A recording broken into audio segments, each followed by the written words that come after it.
Il est 16h17 un vendredi d'octobre. Je suis assis dans ma voiture, garée au sous-sol de Nexus Solutions France. Un carton se trouve sur le siège passager. Ce carton contient 21 ans de ma vie. Des photos d'équipe, une statuette en verre offerte lors de notre 100e client, un stylo Montblanc que m'avait donné le PDG précédent lors de mon 10e anniversaire, quelques carnets de notes avec mes propres stratégies écrites à la main, les félicitations du conseil d'administration pour l'année 2018 encadrée, et une photo de moi avec mes collègues lors du premier séminaire d'équipe marketing en 2003. Vous connaissez ce sentiment, n'est-ce pas? Quand vous vous trouvez dans un moment qui n'a pas encore l'air réel. Comme regarder quelqu'un vivre une scène dans un film, sauf que cette personne, c'est vous. Je suis directeur marketing. C'était mon titre. Laurent Dubois, 54 ans, directeur marketing chez Nexus Solutions France. Était. Il y a 2 heures. Je retourne les clés de mon bureau dans ma poche. Je sens encore mon badge d'accès à la ceinture, un geste automatique que je n'ai plus aucune raison de faire. Mon téléphone s'est rempli de messages depuis que je suis sorti de ce bâtiment.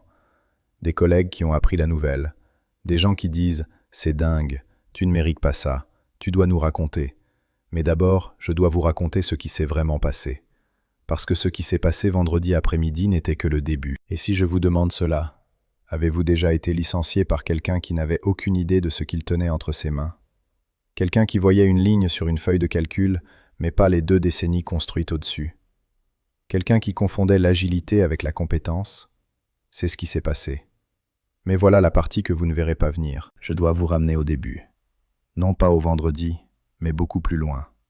À 2003, pour être précis. J'avais 33 ans quand je suis arrivé chez Nexus Solutions France. L'entreprise était une petite opération, basée dans le 15e arrondissement de Paris. Nous produisions des logiciels B2B pour les banques et les entreprises de construction. Nos revenus étaient de 20 millions d'euros cette année-là. Notre département marketing, 2 personnes. Un directeur marketing qui se préparait à la retraite et une coordinatrice. C'est tout. Quand j'ai signé mon contrat, j'ai remarqué que mon bureau était à côté d'une fenêtre qui donnait sur un parking.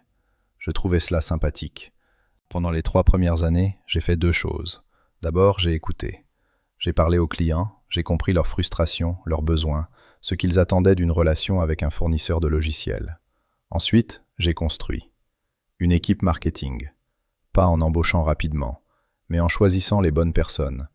Quelqu'un pour la génération de demandes, quelqu'un pour la stratégie de contenu, quelqu'un pour les relations avec les clients clés. Au fil du temps, cette équipe est passée de 2 personnes à 14 personnes. 14 personnes compétentes, dédiées, qui croyaient en ce que nous construisions. Et ce que nous construisions était réel. J'ai créé l'identité de marque de Nexus. L'ancien logo était franchement horrible. Des formes géométriques bleues qui ne signifiaient rien. J'ai travaillé avec une agence créative pendant 4 mois. Nous avons développé quelque chose qui représentait réellement ce que nous faisions. Créer des connexions, tisser des liens entre les données et la décision. Le nouveau logo a été lancé en 2006. Les clients ont appelé pour dire que c'était la première fois qu'une entreprise de logiciels ressemblait à quelque chose qu'ils aimeraient en réalité travailler avec. Je n'y suis pas allé seul avec les stratégies. J'ai pris les 3 plus grands comptes clients de Nexus. Le groupe Atlantique, une banque régionale avec 3,2 milliards d'euros d'actifs. Levant de Construction, une entreprise de BTP opérant dans toute l'Europe. Distribution Nord, une chaîne de distribution alimentaire avec 12 000 employés. Ces 3 entreprises ensemble représentaient 45 millions d'euros de chiffre d'affaires annuel pour Nexus, presque un 5e de tout ce que nous gagnions. Et elles nous restaient fidèles parce que je les connaissais. Je connaissais Marcus Blanc, le PDG du groupe Atlantique. Nous parlions de sa passion pour la navigation à voile. Je connaissais Inès Rousseau de Levant de Construction. Nous avions dîné ensemble à plusieurs reprises, parlé de sa mère qui avait créé l'entreprise en 1987. Je connaissais Raymond Tournier de Distribution Nord depuis 20 ans maintenant. Je me souvenais du prénom de ses enfants. Au fil des ans, j'ai continué. J'ai construit une machine de génération de demandes qui, en 2018, alimentait 60% des nouveaux contrats de Nexus. J'ai créé des partenariats stratégiques qui ont doublé notre visibilité sur le marché. J'ai mis en place un programme de relations avec les clients clés qui avait un taux de fidélité de 94%. Pendant ce temps, Nexus croissait, rapidement, et de manière constante. Nous avons atteint 50 millions d'euros de chiffre d'affaires en 2008, 100 millions en 2015. À 2023, L'année dernière, nous avions 280 millions d'euros de chiffre d'affaires annuel. En 21 ans, nous avions multiplié les revenus par 14. Vous pouvez me croire ou non sur mon rôle dans cela, mais je vais vous dire ce que le conseil d'administration a dit. En 2019, lors de mon 19e anniversaire, on m'a remis une plaque. Elle disait « À Laurent Dubois, qui a construit le marketing de Nexus Solutions et nous a montré que les données ne valent rien sans les relations humaines. » Je l'ai accrochée dans mon bureau. Elle y a resté pendant 4 ans. Puis quelque chose a changé. Il y a 6 mois, un fonds de capital investissement appelé Vanguard Growth Partners a pris le contrôle de Nexus Solutions France. Cela n'a pas été présenté comme un changement majeur. L'ancien PDG, Didier Mercier, avait 62 ans. Il était prêt à prendre sa retraite. Vanguard voulait apporter une expertise de croissance accélérée. Cela semblait raisonnable. Nexus avait atteint 280 millions. Pourquoi pas 500 millions? Pourquoi pas 1 milliard? Pourquoi pas une introduction en bourse? Une semaine après l'annonce, François Leroy a été présenté au personnel comme notre nouveau PDG. Il avait 37 ans. Diplômé de Polytechnique, ancien stratège chez McKinsey, avec une réputation pour faire ce qu'il appelait du reshaping organisationnel rapide. Il a marché dans les bureaux avec un sourire calme et a parlé de transformation. Tout le monde semblait enthousiaste. La transformation semble toujours enthousiaste au début. 1 mois plus tard, François a annoncé sa première grande décision, recruter un Chief Marketing Officer, un CMO, un rôle nouveau, au-dessus du directeur marketing. Pour la première fois en 21 ans, quelqu'un serait au-dessus de moi. J'ai postulé en interne. Pour la première fois en 21 ans, j'ai rempli un formulaire de candidature et j'ai énuméré mes accomplissements. Je dois être honnête, j'ai cru que j'avais la place. 21 ans, 14 personnes dans mon équipe, 45 millions d'euros de relations clients que j'avais construites moi-même. Une machine de génération de demandes qui fonctionnait. Pourquoi pas? J'ai eu une entrevue avec François. Il a écouté, posé quelques questions sur la rentabilité de certaines initiatives marketing. À la fin, il a dit « Excellente conversation, Laurent. Je reviendrai vers vous rapidement. » Je n'ai pas entendu parler de lui pendant 3 semaines. Puis j'ai reçu un email. François voulait me voir. Je suis allé à son bureau. Il s'est levé pour m'accueillir. Et il a dit « Laurent, nous avons décidé de recruter un CMO de l'extérieur. C'est une décision du fonds. Il pense que nous avons besoin de quelqu'un avec une expérience en start-up plus agile. Vous continuerez bien sûr en tant que directeur marketing. C'est un excellent rôle. L'appréciation pour votre travail au fil des années ne s'est pas perdue. » Je n'ai rien dit pendant un moment. Puis j'ai demandé « Qui ?» Il a dit « Antoine Martin. Il arrive lundi. » Antoine Martin avait 30 ans. Il avait un MBA de la Chaussée. Il venait d'une agence digitale où il était stratège senior en marketing. Son profil LinkedIn montrait un homme de 30 ans sur un toit à Ibiza, avec le texte « Disrupting Marketing since 2019 ». Dans sa première réunion d'équipe, il a parlé de framework agile, de growth hacking, de transformation digitale. Il n'a posé aucune question à personne sur ce que nous faisions déjà. Il n'a pas demandé une seule fois pourquoi le groupe Atlantique était un client depuis 2005. Il n'a pas voulu voir une présentation sur la machine de génération de demandes. Il a dit « Nous allons jeter ce qui ne fonctionne pas et reconstruire de zéro. C'est ça, être moderne. » Pendant 3 mois, Antoine a tout restructuré. Il a annulé des initiatives qui apportaient à Nexus depuis 5 ans. Il a remanié l'équipe, en mettant en avant des gens jeunes qui parlaient un langage qu'ils comprenaient. Il a commencé à prendre des décisions directement, sans me consulter. Cela m'a blessé, mais je l'ai accepté. C'est la vie. Les nouveaux patrons arrivent, ils veulent faire leur marque. Puis, il y a 3 semaines, Antoine a envoyé un email à tous les responsables marketing. Il avait créé une culture d'engagement. Et engagement signifiait disponibilité obligatoire le week-end. Les samedis, de 9h à 13h, tout le monde devait être au bureau. Les dimanches, tout le monde devait être disponible sur Slack, susceptible d'être appelé à tout moment pour répondre à des questions ou à des crises. C'était une politique d'entreprise maintenant. Écrite, officielle, non négociable. J'ai demandé à voir Antoine en privé. Je suis allé à son bureau un jeudi matin.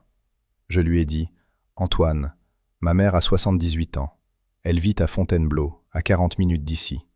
Elle commence à développer une démence précoce. Le week-end, je passe du temps avec elle, je l'aide avec ses courses, je m'assure qu'elle va bien. C'est important pour moi. et c'est important pour elle. Il m'a écouté.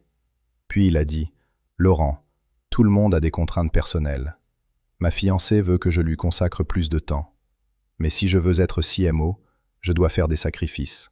C'est ça, le leadership. » J'ai essayé une autre approche. Je lui ai dit « Je travaille 50 à 60 heures par semaine, du lundi au vendredi. Je gère 3 des plus grands comptes clients de cette entreprise, responsables ensemble de 45 millions d'euros de chiffre d'affaires. Le week-end n'impacte pas ces responsabilités. Mon rendement ne souffrira pas. » Il a souri. Il a vraiment souri. Et il a dit « C'est un test de culture. C'est ce que demande Vanguard. Je suis sûr que vous le comprenez. » Je n'ai pas réagi avec colère. Je suis parti. Et je n'ai pas travaillé le samedi. Pendant 3 semaines, je suis venu tous les jours de la semaine. J'ai dirigé mon équipe, j'ai géré les clients, j'ai participé aux réunions de stratégie avec François. Et je n'ai pas travaillé le samedi. Je suis allé voir ma mère le samedi matin. Je suis revenu le samedi soir. Je remarquais qu'Antoine documentait cela. Je n'étais pas paranoïde, c'était littéralement visible. Il envoyait des emails à François à 9h30 le samedi matin. Laurent absent du bureau. Après 3 semaines, il avait un dossier. Un dossier montrant que je n'avais pas respecté la politique de culture d'engagement. Un dossier montrant que j'étais peut-être un obstacle à la transformation que François et Vanguard voulaient. Vous savez ce qui est intéressant? C'est que pendant ces 3 semaines, j'ai signé avec Vertex Europe. Il y a 4 mois, avant même que François arrive, un chasseur de tête m'avait appelé. Vertex Europe était le plus grand concurrent de Nexus Solutions. Il voulait créer un nouveau poste de directeur marketing senior. Il m'avait suivi depuis des années. Il savait ce que j'avais construit. Leur PDG, James Reeves, voulait me rencontrer. J'ai dit non. 21 ans de loyauté. Je n'étais pas à la recherche. Puis Antoine est arrivé. Puis la politique du week-end. Puis j'ai commencé à répondre aux appels du chasseur de tête. 2 semaines avant mon licenciement, j'ai signé une lettre d'offre avec Vertex Europe. 138 000 € par année. C'était 46 000 € de plus que ce que je gagnais chez Nexus. Titre, directeur marketing. Une équipe de 20 personnes. Participation au capital. Date de prise de poste, le lundi suivant. Je n'en avais parlé à personne. Pas à Claire, ma femme, pas à Thomas, mon fils qui vient de commencer un master à Paris. Pas à Julie, ma fille qui est en 2e année de licence. Je n'avais rien dit à un seul collègue. Je gardais juste cette lettre d'offre signée dans un dossier sécurisé dans mon email. Je n'avais pas prévu que ce serait utilisé de cette manière. Mais maintenant que j'y pense, cela s'est peut-être arrangé comme ça pour une raison. Vendredi, 15h45. L'assistante d'Antoine m'envoie un message. Antoine veut vous voir. Je pense que c'est à propos du lancement produit prévu pour lundi. Une grosse campagne, 6 mois de travail, 1,1 million d'euros avec l'agence créative. Spark Créative. J'avais conçu toute la stratégie de cette campagne. J'avais présenté le concept à Antoine il y a des semaines. Antoine l'avait approuvé, avec quelques modifications. L'agence était prête. Les créatifs étaient prêts. Le matériel d'impression était en route. Le lancement était pour lundi. Je prends mon carnet et je vais au bureau d'Antoine. La porte se ferme. François Leroy est assis dans un coin. Je ne m'y attendais pas. Antoine pousse une enveloppe sur le bureau. Elle contient une lettre. Laurent, pour des raisons de restructuration organisationnelle et pour aligner notre culture d'engagement avec les objectifs de l'entreprise, nous vous notifions d'un licenciement avec effet immédiat. Votre dernier jour est aujourd'hui. Un représentant RH vous accompagnera pour récupérer vos affaires. Je n'ai rien dit d'abord. Puis j'ai demandé « Et le lancement de lundi ?» Antoine a souri. Ce sourire. Et il a dit « C'est déjà pris en charge. » Vous savez comment j'ai réagi? Je n'ai pas crié. Je n'ai pas jeté quelque chose. Je suis resté assis pendant quelques secondes. Puis j'ai dit « D'accord. » Et j'ai pris l'enveloppe. François ne disait rien. Il s'est levé légèrement, attendant peut-être que je fasse quelque chose de dramatique. Mais je n'ai rien fait. Antoine m'a accompagné à mon bureau pour que je prenne mes affaires. Il y a eu un moment de silence dans l'ascenseur. Et puis, assez fort pour que les gens entendent, il a dit « Rien de personnel. C'est juste une réduction des coûts. Le conseil d'administration appréciera l'efficacité. » Puis il m'a regardé. Ce sourire était toujours là. Je n'ai pas réagi. Je suis allé à mon bureau. J'ai pris mon carton. et je suis descendu au parking. Et maintenant, assis dans ma voiture, attendant que la surréalité se transforme en réalité, j'ai pensé à quelque chose. Et cela a changé tout le reste. Antoine ne savait pas trois choses.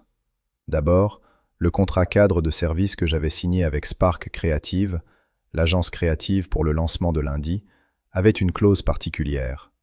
Une clause que j'avais négociée personnellement. Elle disait que tout travail au-delà de la portée initiale ou tout changement de contact principal nécessitait une validation écrite du directeur marketing qui avait signé le contrat. C'était moi. Sans ma signature, il y avait une ambiguïté juridique. Antoine ne savait pas cela. François ne savait pas cela. L'agence savait cela parce que j'en avais parlé à Christine Park, la PDG, en privé. Au cas où, avais-je dit. Deuxième chose, j'avais une offre d'emploi signée chez Vertex Europe, le plus grand concurrent de Nexus. Et Vertex savait exactement qui étaient nos trois plus grands clients. Vertex savait exactement ce que ses clients pesaient en termes de chiffre d'affaires. Vertex avait envisagé une approche directe pendant des années. Mais ils attendaient la bonne personne, la personne qui aurait les relations. Et troisième, Groupe Atlantique, les ventes construction et distribution Nord, avaient chacun renoué avec Nexus au cours des 3 derniers mois. Groupe Atlantique avait signé un renouvellement de 3 ans avec nous. Les ventes construction avaient signé un nouveau contrat pour une implémentation à grande échelle. Distribution Nord venait de passer une grosse commande. Ces 3 entreprises m'avaient tous dit la même chose. Nous restons avec Nexus parce que Laurent est là. Marcus Blanc du Groupe Atlantique me l'avait dit en face à face. Inès Rousseau de Les Ventes Construction me l'avait dit lors de notre dernier déjeuner. Raymond Tournier de Distribution Nord me l'avait dit au téléphone juste le mois dernier. Antoine ne savait pas cela. François ne savait pas cela. Ou peut-être qu'il savait. Mais il ne comprenait pas les implications. Ce qui s'est passé le week-end a été très intéressant. Et c'est le moment où tout a vraiment changé. Samedi matin, je recevais un appel de Christine Park de Spark Creative. Elle était directe. « Laurent, je viens d'apprendre ce qui s'est passé. Et j'ai parlé à mon équipe juridique. Le contrat cadre pour le lancement de lundi est signé sous votre autorité en tant que directeur marketing. Sans vous dans le poste, il y a une ambiguïté contractuelle sur qui peut autoriser les changements ou l'expansion du travail. Je dois mettre tout en attente lundi jusqu'à clarification. » Je lui ai dit, « Christine, faites ce que vous devez faire sur le plan juridique. » Il y a eu un silence. « Je commence chez Vertex Europe lundi. » J'ai continué. Un autre silence. Puis, « Intéressant. » C'est tout ce qu'elle a dit. Mais je pouvais imaginer le reste. Spark Creative avait travaillé sur le lancement de Nexus.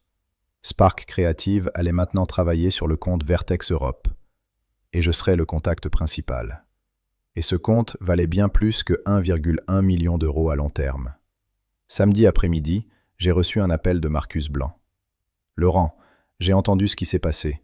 Je veux que tu saches que nous avons signé notre renouvellement de 3 ans, précisément parce que François m'a assuré personnellement que tu serais là pour toute la durée. Si ça a changé, nous devons sérieusement reconsidérer notre arrangement. » Dimanche matin, j'ai reçu un email d'Inès Rousseau. « Appelez-moi quand vous pouvez. Il faut qu'on parle de notre compte. » Dimanche après-midi, j'ai reçu un appel de Raymond Tournier. Il était furieux. « Laurent, je viens d'apprendre que tu n'es plus directeur marketing chez Nexus. Écoute, tu notre relation avec Nexus. Lundi matin, j'appelle François Leroy en personne et nous discutons où vont nos affaires. » En 3 jours, 45 millions d'euros de relations clients étaient activement menacés. Une campagne d'1,1 million d'euros était bloquée sur le plan juridique. Et je n'avais rien dit à personne. Je n'avais rien organisé. Cela s'était juste produit parce que les clients savaient qui j'étais. Et les politiques juridiques savent où est la vulnérabilité. Et les agences créatives savent reconnaître une opportunité. Dimanche soir, j'ai dîné chez moi.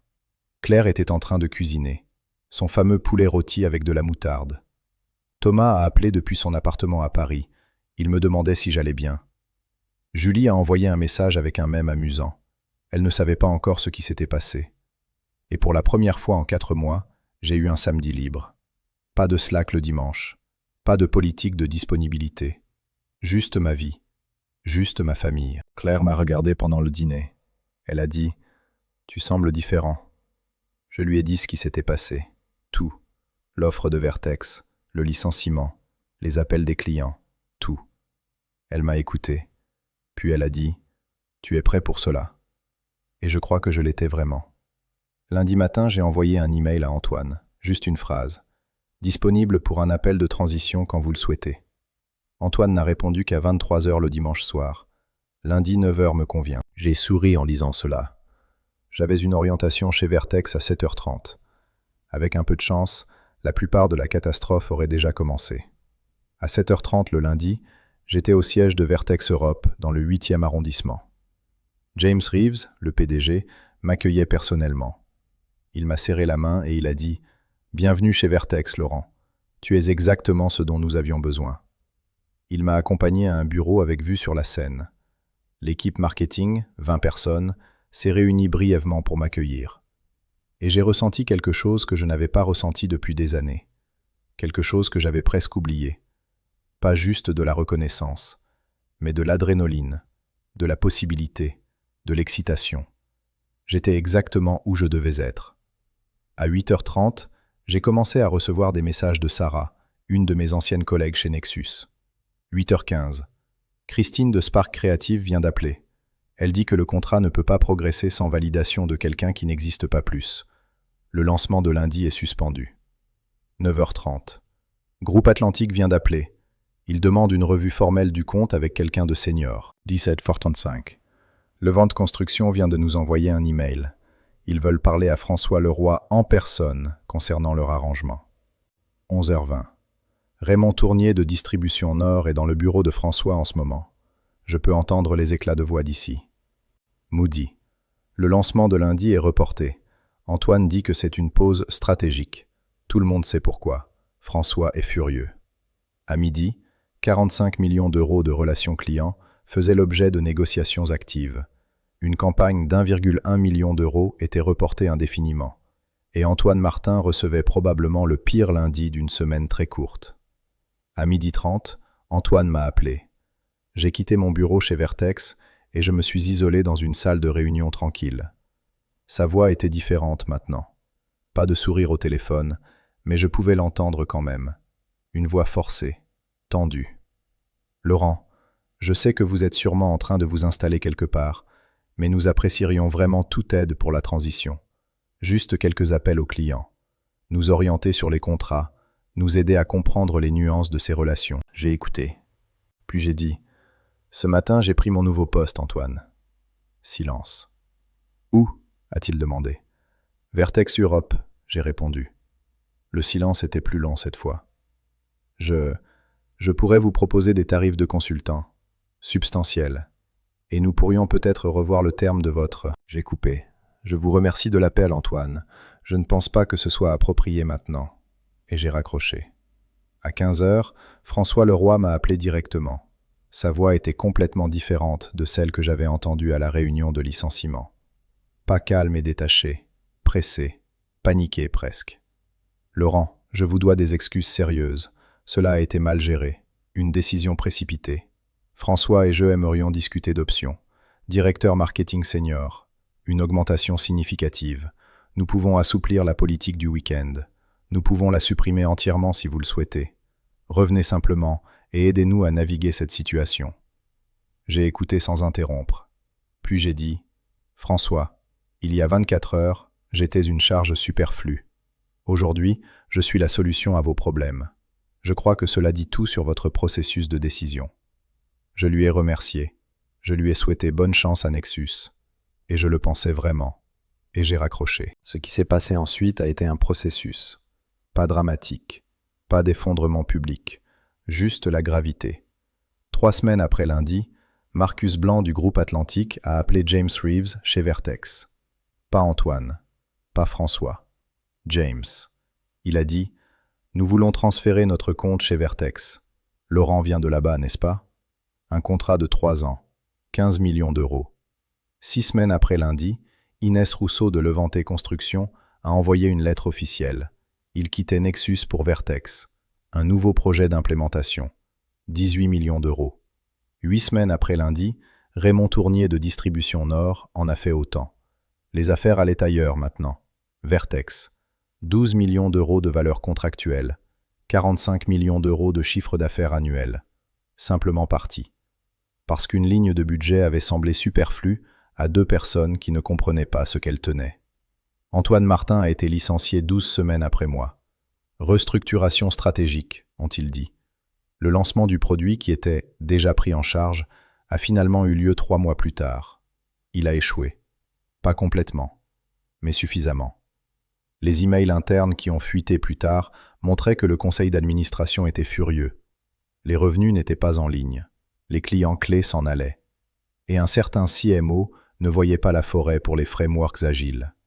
François Leroy est resté, pour le moment. Mais Vanguard a réduit son budget. Les primes ont été sus. Le plan d'épargne-action qu'il lui avait promis a été reporté. Il m'a appelé 4 mois plus tard. Laurent, je sais que c'est bizarre, mais envisageriez-vous de revenir sous quelque forme que ce soit? Consultant, contrat, juste pour nous aider à stabiliser ces relations? J'ai dit non. Poliment, mais fermement. 6 mois après que j'ai quitté Nexus, mon équipe marketing chez Vertex a remporté un prix national du marketing B2B.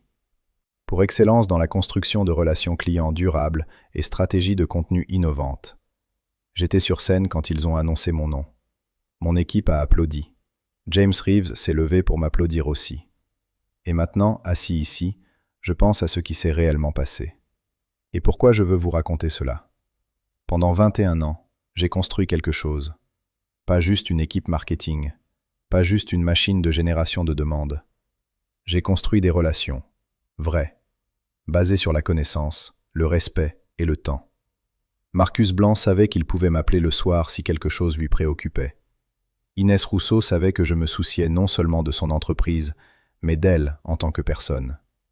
Raymond Tournier savait que je me souvenais du nom de ses enfants, que je lui demandais comment ils allaient quand nous nous parlions. Ce n'était pas calculé. Ce n'était pas une stratégie de rétention. C'était juste l'humanité. Et puis 2 personnes qui ne connaissaient rien à ce que j'avais bâti ont décidé que cela ne valait rien. Qu'une ligne de budget était plus importante qu'une relation. Qu'une politique était plus importante que la sagesse. Qu'un framework agile pouvait remplacer 21 ans de construction. Vous savez ce qui m'amuse? C'est qu'il n'avait pas tout à fait tort sur une chose. Antoine a dit que Nexus avait besoin d'agilité. Et il avait raison. Nexus avait grandi. Peut-être qu'elle avait vraiment besoin de quelques changements. Peut-être que ma façon de faire, qui était très relationnelle et très personnelle, avait effectivement besoin de se moderniser. Mais voici la chose. L'agilité ne signifie pas le changement pour le changement. L'agilité signifie répondre aux besoins réels, tout en conservant ce qui fonctionne. Et ce qui fonctionne, c'était moi. C'était les relations. C'étaient les clients qui reviendraient chaque année parce qu'ils savaient que quelqu'un les comprenait. Antoine a regardé une feuille de calcul. Il a vu une ligne de budget. Et il a décidé que cette ligne était obsolète. Il n'a jamais demandé ce que cette ligne représentait en termes de personnes, en termes de connexions humaines, en termes de 45 millions d'euros qui se tenaient sur l'équilibre d'une confiance fragile qui avait pris 2 décennies à construire. Et vous savez ce qui me surprend le plus? C'est que je n'ai pas envie de me venger. Je n'ai pas d'amertume. Je regarde ce qui s'est passé chez Nexus depuis que je suis parti, et je vois une entreprise qui n'avait pas besoin de transformation digitale. Elle avait besoin de quelqu'un qui savait écouter. Mais cela m'amène à ce que je veux vraiment vous dire. Si vous avez déjà été licencié par quelqu'un qui ne savait pas ce que vous valiez, je veux que vous sachiez quelque chose. La meilleure chose que vous puissiez faire, la meilleure, c'est de les laisser le découvrir par eux-mêmes. Ne restez pas, ne suppliez pas, ne montrez pas à ces gens pourquoi ils se sont trompés. Laissez-les simplement le comprendre en regardant les résultats. Laissez-les le comprendre quand les clients qu'ils pensaient être inévitables commencent à s'éloigner. Laissez-les le comprendre quand la stratégie qu'ils pensaient révolutionnaire ne produit qu'une fraction de ce que produisait la vôtre. Parce que voici le secret. Et c'est le secret que j'ai appris en stationnant ma voiture dans ce sous-sol avec un carton de 21 ans sur le siège passager. Vous êtes plus puissant que vous ne le pensez. Votre valeur n'est pas dans le titre sur votre porte. Ce n'est pas dans le salaire au bas de votre contrat. Ce n'est pas dans l'entreprise qui emploie ou qui vous emploie. Votre valeur réside dans ce que vous créez, les relations que vous construisez, les personnes que vous inspirez, les résultats que vous produisez. Et cela, personne ne peut vous le prendre. Personne ne peut vous le licencier. J'ai quitté Nexus Solutions France avec un carton de souvenirs et une lettre de licenciement. Je suis arrivé chez Vertex Europe avec les 3 plus grands clients de mon ancien employeur et une nouvelle équipe qui était en attente de quelqu'un comme moi. Et je n'ai pas eu à les appeler. Ils m'ont suivi. Parce que je ne leur avais pas vendu un logiciel. Je leur avais vendu moi-même. Ma attention, mon intégrité, mon écoute. Et ce genre de valeur ne disparaît pas quand vous changez d'adresse de bureau. Donc si vous êtes assis quelque part maintenant, vous vous demandez si vous aviez tort d'avoir dit non. Si vous aviez tort de fixer une limite. Si vous aviez tort de valoriser autre chose dans votre vie que l'approbation d'une personne qui n'a jamais pris le temps de vous connaître vraiment. Je veux que vous sachiez. Vous n'aviez pas tort. Continuez simplement d'avancer. Et attendez que le lundi arrive.